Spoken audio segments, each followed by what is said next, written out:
Angkat ke adat basa, bepegai ke pengatur perkara. Au, Banyak orang-orang mengatakan bahwa masyarakat Dayak menyembah patung.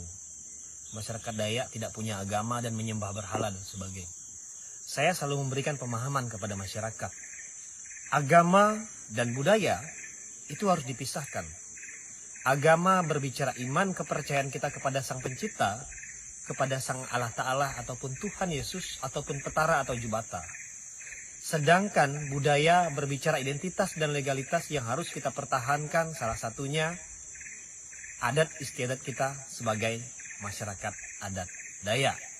Begitu juga kita sedang berada di Temawang Sandung hari ini, bisa melihat di belakang saya ada yang namanya empagu atau patung kayu. Patung kayu ataupun empagu ini tidak kami sembah, melainkan cara kami menghargai perjuangan-perjuangan leluhur kami masyarakat adat Dayak dengan perjuangan-perjuangannya di masa lalu. Dan kami terus melestarikan tradisi adat budaya dan kami anggap tidak akan hilang ditelan oleh perkembangan zaman. Salam Dayak Ganteng.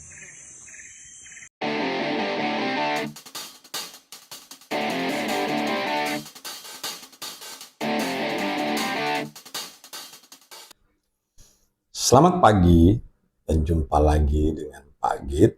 Demikianlah pernyataan dari teman atau saudara kita yang dari suku Dayak ya. Yang beliau menyatakan ya, agama dan budaya itu harus dipisahkan gitu. Maksudnya apa sih gitu ya? Ya Pak Git setuju dalam hal ini gitu ya. Artinya kita harus tetap mempertahankan budaya yang ada supaya kita tidak melupakan ajaran-ajaran dari leluhur dan keberadaan dari leluhur kita gitu. Yang dimana notabene sekarang perges dengan masuknya agama-agama impor ya, ini sudah terjadi pergeseran budaya gitu ya. Termasuk ya karena banyak di situ yang istilahnya budaya itu syirik. Nah, budaya ini harus disingkirkan karena nggak sesuai dengan agama. Yang terjadi seperti itu sekarang ini. Dan mayoritas ya kondisi masyarakat Indonesia saat ini memang begitu. Dan ini adalah peringatan yang nyata dari saudara-saudara kita yang ada di Dayak sana gitu. Yang masih menjunjung tinggi nilai-nilai leluhur gitu. Yang dia menyatakan juga pada saat itu ya, bilang kalau itu di belakang kita ada patung kayu gitu. Nah ini bukan patung yang untuk disembah gitu. Artinya begini teman-teman. Artinya bahwa nenek moyang kita dulu ya, itu sudah mengerti tentang ketuhanan gitu. Jadi kalaupun dibuat patung atau lukisan, ini hanyalah sebagai simbol gitu. Bukan menjadikannya patung itu yang disembah, itu bukan. Jadi kalau kita lihat tradisi budaya gitu ya, terutama pada Homo wajakensis ya, katakanlah ini di Pulau Jawa gitu ya, tapi ya ini kan termasuk Homo sapien gitu ya, tapi kita ambil saja Homo wajakensis manusia purba termuda yang ada di Indonesia yang umurnya sekitar 40.000 tahun gitu ya, itu sudah mengenal adab atau sopan santun dalam upacara pemakaman gitu. Jadi kalau ada sahabat, saudara meninggal itu dari zaman itu, dari zaman Homo sapien, dari saat manusia mulai berbicara, mulai berkomunikasi dengan bahasa, nah ini sudah mengerti yang namanya istilahnya tuh ya tadi itu upacara pemakaman. Dan artinya gini teman-teman, kalau sudah mengerti artinya upacara pemakaman itu Pak Git gambarkan kalau masyarakat kita dari dulu sudah mengenal ketuhanan gitu, tidak seperti yang dituduhkan notabene agama-agama impor itu. Kalau agama tersebut tidak masuk ke Indonesia, kita tidak mengenal agama. Nah, cuman permasalahannya kitabnya itu tidak tertulis ya. Biasanya yang terjadi adalah kalau kita lihat ke Pulau Jawa gitu ya, Sajen itu Sasta Jendra itu adalah kitab suci gitu. Jadi kitabnya tuh terbiaskan atau terlukiskan berbentuknya seperti itu. Jadi masyarakat Indonesia tuh rata-rata ya, entah itu di Kalimantan atau di mana. Nah, ini menggunakan kitab suci yang berbentuk sesajen. Walaupun bentuknya itu sesajen tiap daerah provinsi itu pasti beda-beda gitu. Dan jangan pernah juga beranggapan kalau nenek moyang kita itu menyembah patung, menyembah batu, menyembah pohon, menyembah segala sesuatu yang sifatnya itu benda lah begitu. Hingga pada saat itu Belanda juga memberi nama dengan kata animisme dan dinamisme gitu. Nah, ini sebetulnya hanya provokasi dari pihak-pihak penjajah. Jadi untuk menceritakan kepada dunia kalau bangsa kita ini adalah bangsa bodoh.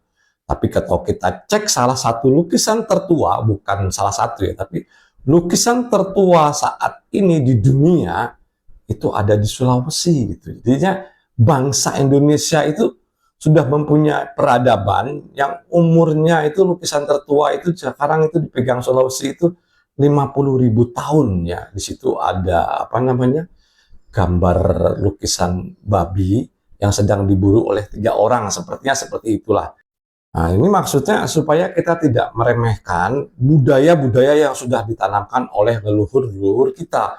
Walaupun pada saat ini ya, jujur saja, agama-agama Nusantara itu telah tergeserkan oleh agama import gitu ya. Katakanlah di sini Islam, Kristen, Katolik, ya, Hindu, Buddha, Konghucu. Ini kan 6 agama yang diakui oleh negara ini justru adalah agama-agama dari asing, bukan agama resmi atau agama asli orang Indonesia gitu. Yang notabene kalau kita lihat dulu Sunda Wiwitan, kemudian Kapitayan gitu ya. Kalau di Bali itu ya ada Balinya gitu, cuman sekarang sudah terpengaruh oleh faktor Hindunya gitu ya.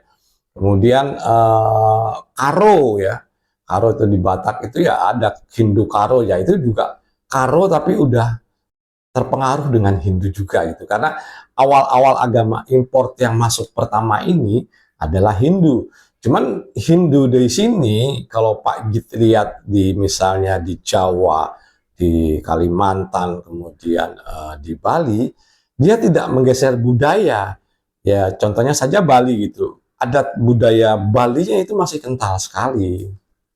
Di mana tadi juga teman dari suku Dayak tadi menyatakan kalau ya Allah Ta'ala, kemudian Tuhan Yesus, kemudian Betara dan segala macam dia sebutkan di situ.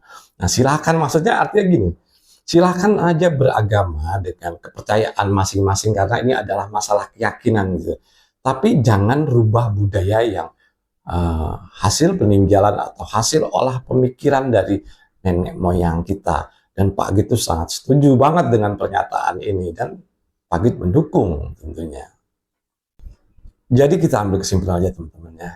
Yang utama itu adalah apapun agama kalian gitu, apa agama teman-teman yang teman-teman yakini itu silahkan gitu ya. Mau agama Islam, Kristen, Katolik, Hindu, Buddha, Konghucu dan segala macam itu silahkan. Tapi budaya Nusantara ini jangan sampai punah karena ini adalah identitas gitu. Nah, kalau kita lihat kembali ke filsafat yang dikeluarkan oleh Socrates gitu ya, bila ingin merusak sebuah bangsa gitu ya, pudarkan sejarahnya, hilangkan budayanya. Itu Socrates yang bilang. Socrates itu katakan hiduplah 5 abad sebelum Masehi gitu ya.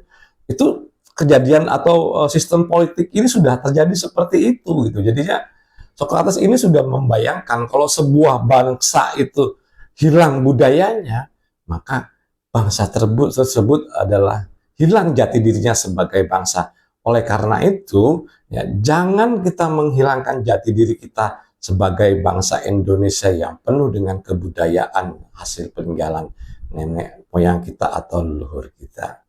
Menurut Pak Git ini cukup sekian dan terima kasih.